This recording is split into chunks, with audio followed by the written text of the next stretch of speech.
Martínez, también con nosotros Sabrina Bacal y con nosotros en cabina nuestra segunda invitada del día de hoy, Raiza Banfield. Buenos días, Raiza. Buenos días a todos aquí y quienes siguen las redes de Mesa de Periodistas.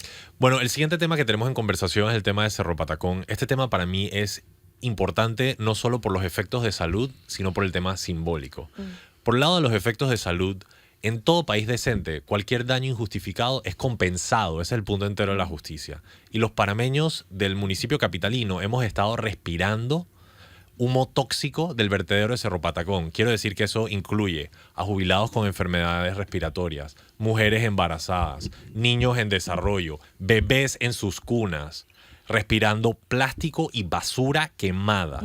Eso es totalmente inaceptable y en cualquier país decente se le compensaría a la población por ese daño que han sufrido. Claro, porque usted respiró el humo tóxico hoy, tranquilo. En 5 años, cuando tenga un cáncer, entonces es que vamos a ver el problema y la dimensión de eso.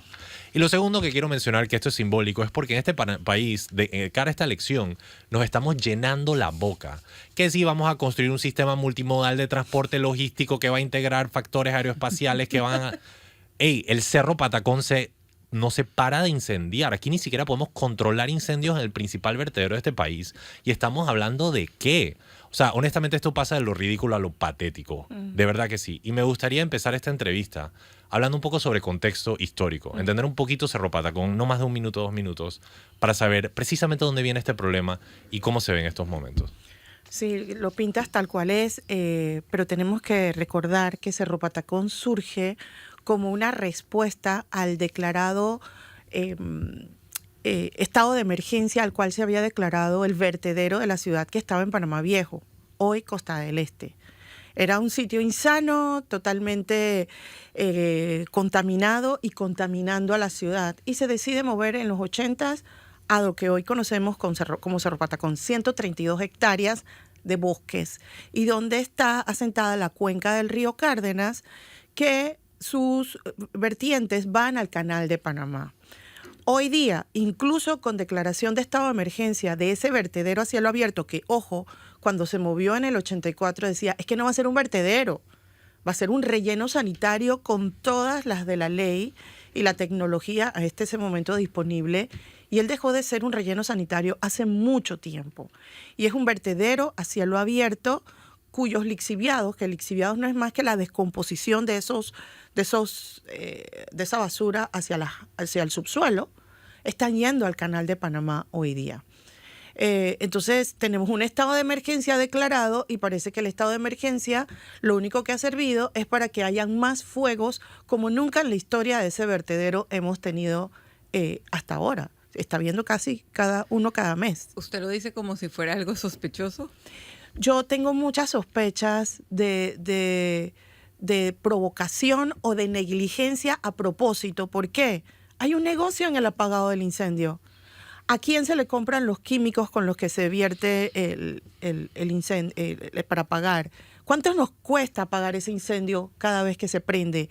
¿Por qué si hay un estado de emergencia no están todas las instituciones, MINSA, Mi Ambiente, Obras Públicas, Salud, o sea, todo el mundo preventivo, y con los equipos que hay hoy de drones, con toda la no es complejo. La parafernalia de fuerzas públicas que tenemos, allí no se debería quemar una hoja de papel. Sin que tú supieras quién la prendió. Exacto, y peor aún, ahí estamos hablando que más del 70% de lo que está depositado en ese relleno vale dinero. Ahí tenemos un movimiento de recicladores organizados con asesoría internacional para hacer de esa actividad una actividad rentable. ¿Por qué ellos no son parte de la solución estructural a este problema, que ya no es solamente un problema ambiental, es de salud pública? O sea, nosotros estamos 10 minutos afuera de nuestras casas y nos empieza a doler la cabeza y no vivimos al lado del vertedero. Entonces, yo creo que aquí hay un delito de lesa humanidad y una indiferencia. Y yo he hablado con políticos relacionados al gobierno y cuando les pregunto, me dicen, no, tú sabes que esa es una pelea entre fulano y sultano, o quién tiene el poder y el control. Te lo dicen abiertamente porque todo el mundo sabe que así es. Claro, ahí el tema es que la sociedad tiene que aplastar a Zulano y Fultano para parar de respirar humo tóxico. Fernando, por favor. El ministro de Salud, Francisco Sucre, dijo recientemente que iba a lanzar no sé si una licitación, una solicitud de precio, yo no sé exactamente cuál es el tecnicismo, para la contratación de una planta procesadora de desechos para ponerla allá en Patacón. Yo lo que veo es que estamos segmentando el problema. Aquí el problema tiene que ser visto integralmente. El problema es la disposición, la forma en que los ciudadanos disponemos la basura, y ya desde ahí arranca el problema. No debemos tirarlo todo en una misma bolsa ni en un mismo tacho. Debemos separar los desechos, lo que es aluminio, lo que es plástico, lo que es materia orgánica, etcétera, vidrio. Y eso es un tema, la disposición. Y luego está el tema de la recolección, la pelea de los camiones, si son 3 zonas, si es una licitación, si están 3 millones para ti, 3 millones para acá, todo ese rollo. Y luego está el otro tema, el procesado y reutilización de los desechos. Cualquier solución que me plantee un parche en uno de estos temas, en este caso el ministro está planteando una planta procesadora, que yo no lo veo mal, pero es solamente una curita en una parte del problema. El problema es todo lo que acabo de mencionar. Así tal cual, porque todas las soluciones, que no es una sola, no es tener biodigestores o una planta procesadora, hay una serie de medidas desde la reducción de los residuos, porque Panamá está produciendo per cápita 1.2 kilogramos de desechos a nivel nacional. Eso es mucha basura por persona. ¿Cuál sería el normal? O sea, mientras menos, mejor. Claro, entiendo. Pero, la idea es que no lleguen al vertedero. Exacto, pero y producimos a nivel nacional diariamente 4.400 toneladas diarias, una de las tasas más altas de Latinoamérica. Más de 2.500 van entonces a Cerro Patacón, que es el vertedero metropolitano. O sea, tenemos las cifras más alarmantes en tema de generación y manejo, y por tanto tenemos que empezar a pensar en la reducción. Pero una vez que has pensado en eso, está el tema del aprovechamiento. Estamos botando plata. El plástico es plata, el cartón es plata, el aluminio, todas esas cosas que hoy se están quemando. Las llantas son dinero y se están quemando, y uno de los contaminantes más importantes. Aquí hay empresas ya establecidas en Panamá que ponen biodigestores en empresas panameñas, en restaurantes, para reducir la basura, para convertirla en compostaje, porque eso se tiene que ver como una alternativa de responsabilidad social ambiental, por decir algo, cuando tiene que ser la obligación legal de que todos estemos procesando nuestros residuos, de que las empresas embotelladoras recojan sus plásticos, y así nos vamos.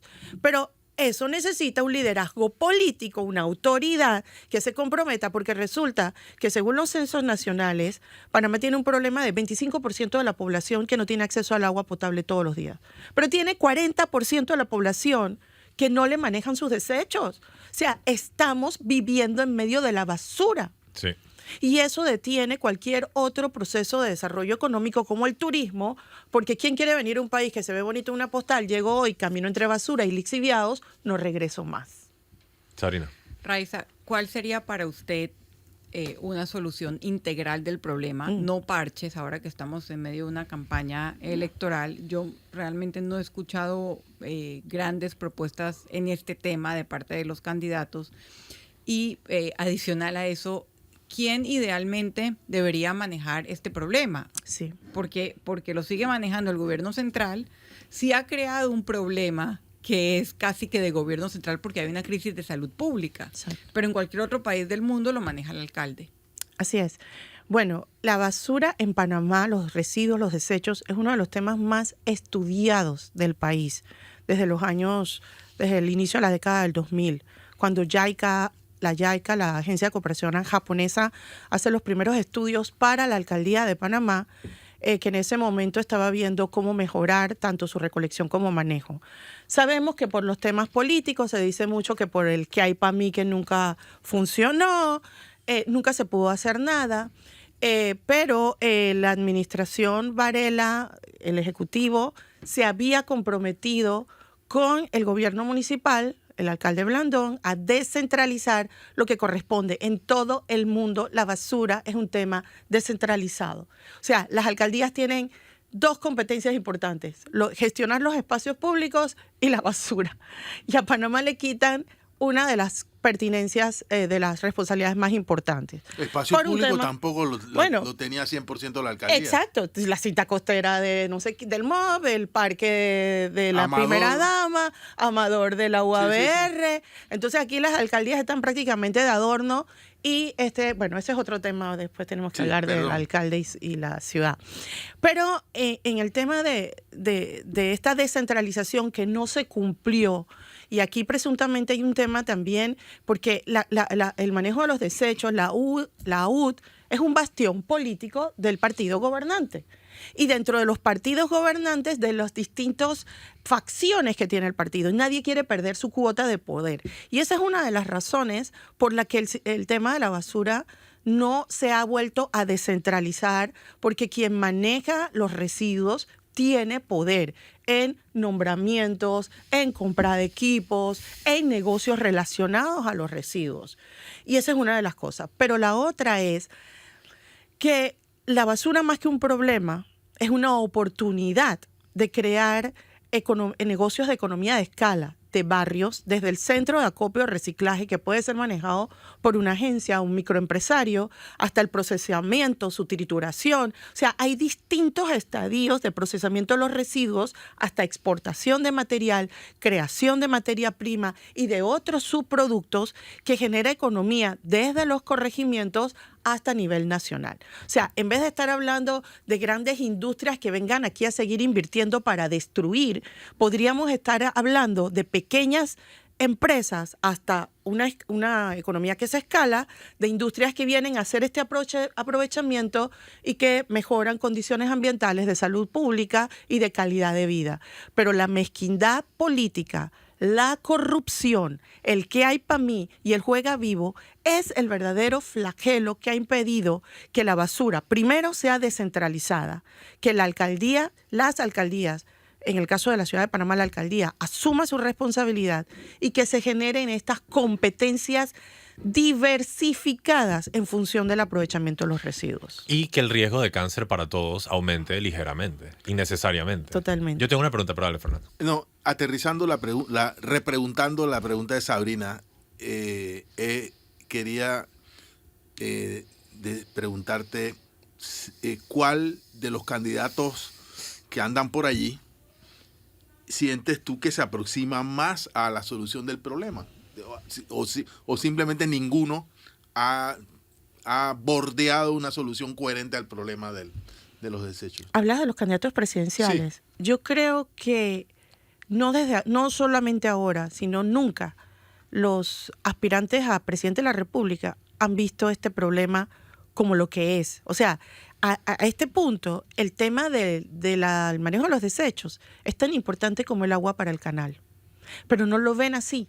Y por tanto, como no lo ven así, no hay un planteamiento estructurado de cómo se va a abordar como política pública desde los distintos estadios de salud, manejo ambiental y desarrollo urbano, que ese es otro tema. ¿Cómo vamos a pretender que el carro de la basura siga pasando puerta a puerta en una ciudad que ya tiene más de 1 millón de habitantes, extendido en un área donde imposible tener ese control diario? Las calles no tienen sentido, no hay cuadrícula, no hay planificación urbana. Si eso no se alinea con los planes de ordenamiento territorial, con la gestión ambiental, con el MISI en materia de generación de empresas en función del aprovechamiento, las normas fiscales para que estas empresas puedan operar y generar empleos del aprovechamiento de la basura, entonces no se está viendo como un problema con solución integral e integrada. Y los alcaldes mucho menos. Yo veo a los candidatos a alcaldes hablando como de vamos a reciclar, pero como si reciclar fuera la solución. O sea, es una planeación estratégica que implica a las instituciones donde las alcaldías tienen que asumir la responsabilidad primordial de esto. Yo quisiera comentar sobre el tema de la evolución económica que está surgiendo alrededor de todo este tema de la basura. Pues desde 1998 que William Nordhaus hace el gran descubrimiento de que la naturaleza es una cuenta de capital básicamente que debe ser incluida en la contabilidad,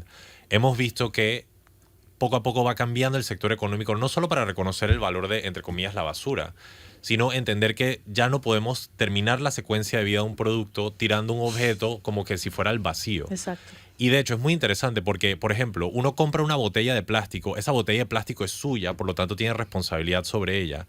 Pero luego cuando uno termina de consumir la botella de plástico, uno la tira y ahí supuestamente se agota esa responsabilidad que Le tiene dices, el el individuo. problema es de la ciudad. Correcto, el problema se colectiviza en Exacto. efecto.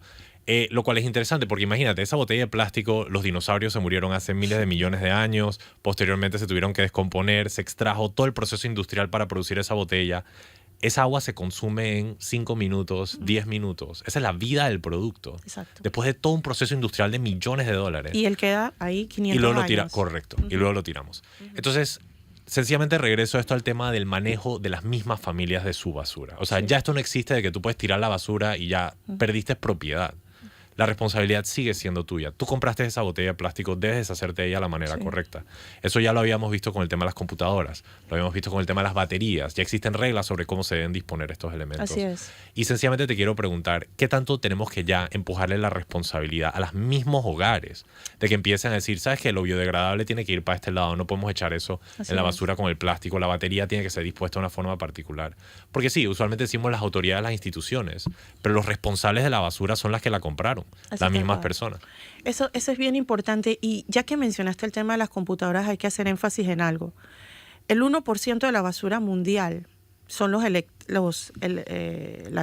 equipos electrónicos, pero generan el 70% de la contaminación que no vemos, porque todos sus componentes generan estos lixiviados y de metales pesados, etcétera, además de la demanda por recursos minerales, como ya hemos visto. Así que esto es lo primero que tenemos que pensar. Nuestras computadoras, nuestros celulares, no son basura, son materia prima para crear nuevos productos desde esta base, y no podemos tratarlo como si fueran interiores desechables que lo uso y lo boto cada 6 meses porque salió el siguiente modelo. Eso en primero. Y lo que decías de la responsabilidad individual. En Panamá nos han educado para pensar que la basura es un problema de quien gobierna. Porque cada vez que hay una crisis, tú ves que sale el director que se hace, sí, ya vamos a traer más camiones, vamos a hacer más rutas, ya vamos. Entonces el ciudadano se siente, sí, es verdad, si yo estoy pagando por ese servicio, ¿por qué no me lo recogen? Señor ciudadano, pero la basura la generó la autoridad de aseo o la generaste tú. Te pusiste a pensar qué dejaste en ese lugar antes de que fuera basura, o sea, cuando consumiste. No. A mí me gusta mucho una comiquita que yo usaba para educar en temas ambientales de una persona que tira su basura en el río, luego va a su casa y cuando se está bañando la basura le regresa a través del agua. Parece muy literal, pero es así. Es así. Esa basura que estamos deponiendo mal y que va a los ríos y que va al subsuelo, regresa sin que la veamos a través del agua que estamos consumiendo y el aire que estamos respirando. Así que la primera responsabilidad de la basura, sea el gobierno que sea, es tuya y mía, y no la estamos asumiendo. Fernando. Raiza, estoy leyendo los mensajes de nuestros oyentes y hay varios que preguntan qué se hizo en la administración alcaldicia de la cual tú fuiste parte para resolver este problema. Me encanta esa pregunta, ya me estaba haciendo falta. Okay. Bueno, es una pregunta de los oyentes. Sí, no, perfecto. De hecho, como la campaña tanto de Blandón como cuando se unían en los procesos de con Varela, era tan que la basura la vamos a pasar a los municipios, todo el mundo aplaudía. Los primeros meses de nuestra gestión municipal nos visitaban todas las semanas empresas alemanas, rusas, españolas, de donde tú quisieras, que te decían en general, Dame el tu mensaje era el basura. mismo, no me pagues nada, dame 1,000 toneladas de basura y yo genero energía con eso. O sea, básicamente nada más había que hacer los pliegos de cargo para la licitación y que cualquiera de esas con algún agente nacional se lo ganara. No había manera porque la alcaldía no tenía la responsabilidad sobre esos residuos, así que no podíamos disponer. Teníamos que esperar que el Ejecutivo pasara. Mientras tanto, no nos quedamos de brazos cruzados, sino que generamos el programa Basura Cero. ¿Qué quería decir? Porque el que no tuviéramos la responsabilidad sobre Cerro Patacón no quería decir que no podíamos evitar que muchas cosas llegaran a Cerro Patacón. Empezamos a establecer puntos limpios en toda la ciudad, en distintos puntos, a capacitar gente, a involucrar restaurantes, a involucrar cadenas de hoteles, a las ONGs, empresas. Y Basura Cero fue un programa que redujo en gran medida la cantidad de volumen de basura que iba a Cerro Patacón, que además creó programas de compostajes entre privados de libertad, trabajamos con ellos y trabajamos también con el antiguo CRI, hoy un colegio técnico especial, y empezamos a generar biodigestores para el mercado municipal. O sea, se convirtió en un proceso que visibilizaba que la basura podía ser aprovechada y que Basura Cero era un programa de responsabilidad de la persona y de la comunidad. Pero se fue perdiendo, se fue disipando, y como en Panamá tenemos poca memoria, muchos le podríamos preguntar, ¿se acuerdan de Basura Cero? Y te van a decir, no, ¿qué era eso? Porque lo que tú no continúas simplemente desaparece y vuelves al problema original, que es nadie está manejando la basura. No, y se pierde el dinero porque hiciste toda la inversión de capital y luego no se continúa el programa. Los puntos limpios se convirtieron en riesgo de puntos ser sucios. necio. Sí. ¿Y qué decía el señor Varela sobre este tema? Ok, ellos... Porque está bien, la gente, no me pagues nada, te compro tu basura casi, literal. Cuando después del primer año de que las empresas que venían a visitarnos veían que no pasaba nada, empiezan a visitar la autoridad de aseo para ofrecer lo mismo. Y apareció el que hay para mí. Eso no lo puedo decir, pero presumo, no tengo pruebas, pero tampoco dudas. Sin embargo, sí, con apoyo de la CAF, me parece, y del BID, se hizo un estudio muy profundo para actualizar lo del JICA, de caracterización de los residuos a nivel nacional. Ya con ese estudio, que quedó listo creo que en el 2018, se estaba listo para establecer en cada punto regional, a nivel nacional, qué tipo de manejos caracterizado y diferenciado tenía que haber para esos residuos. Y eso quedó allí. Yo recuerdo que a la mitad del periodo hubo como un conato de huelga en la autoridad de aseo, donde los trabajadores salieron a decir que ellos no querían ir para el municipio.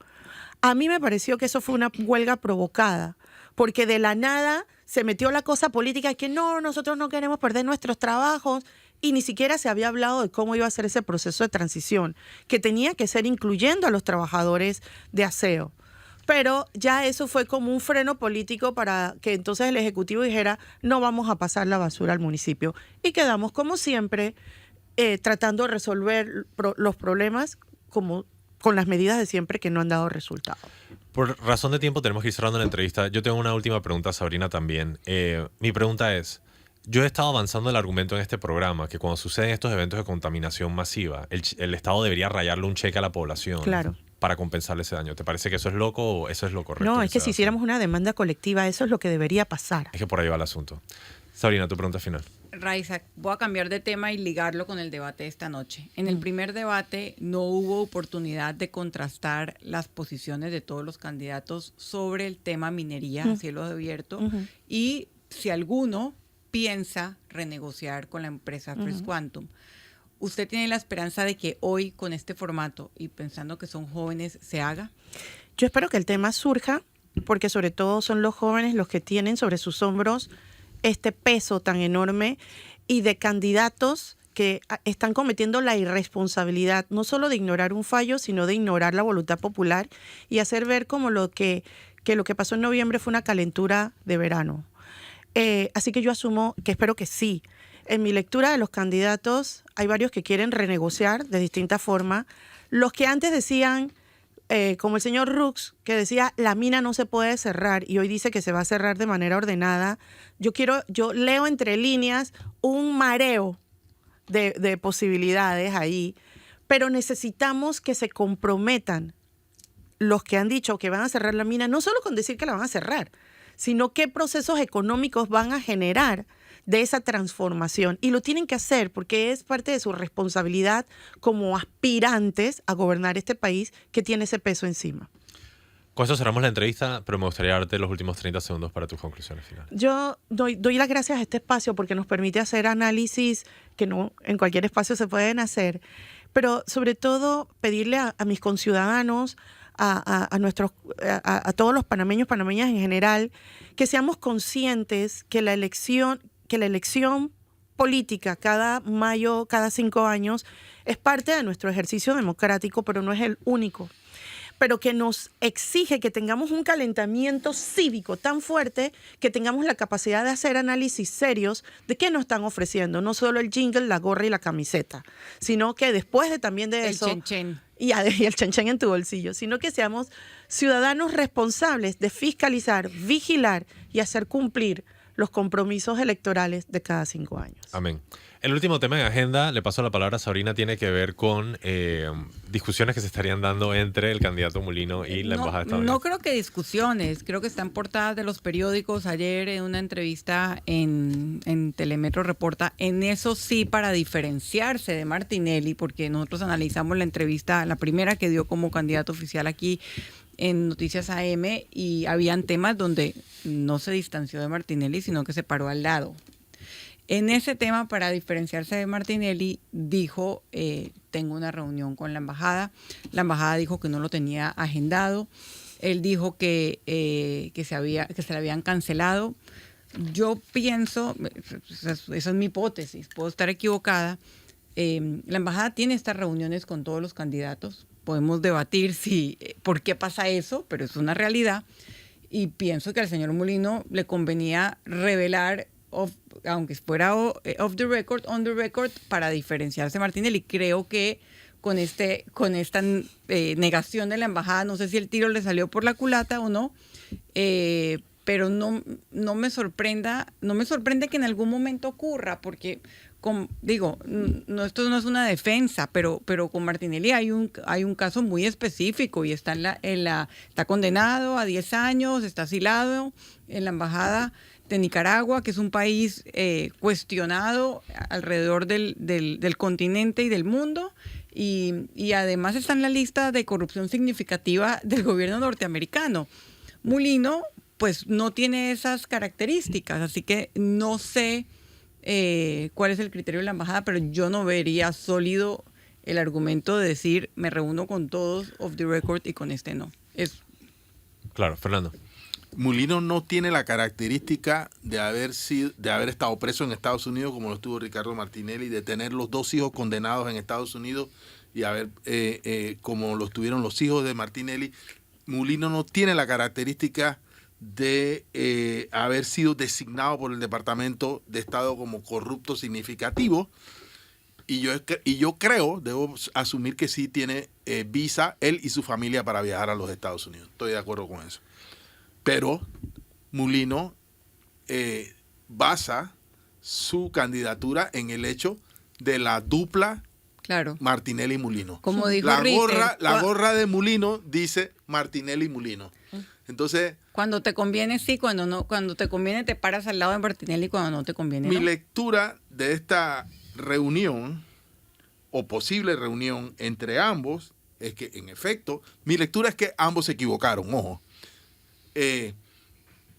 Primero, la embajada de los Estados Unidos no midió que Mulino iba a aprovechar esa cita para hacer lo que en efecto hizo. Decir, yo sí soy el impoluto, yo soy diferente, y miren, saliendo de esta reunión me voy para allá a hablar con mi amiga Mari Carmen, a tomarme un café con ella. Estás asumiendo que la cita existía.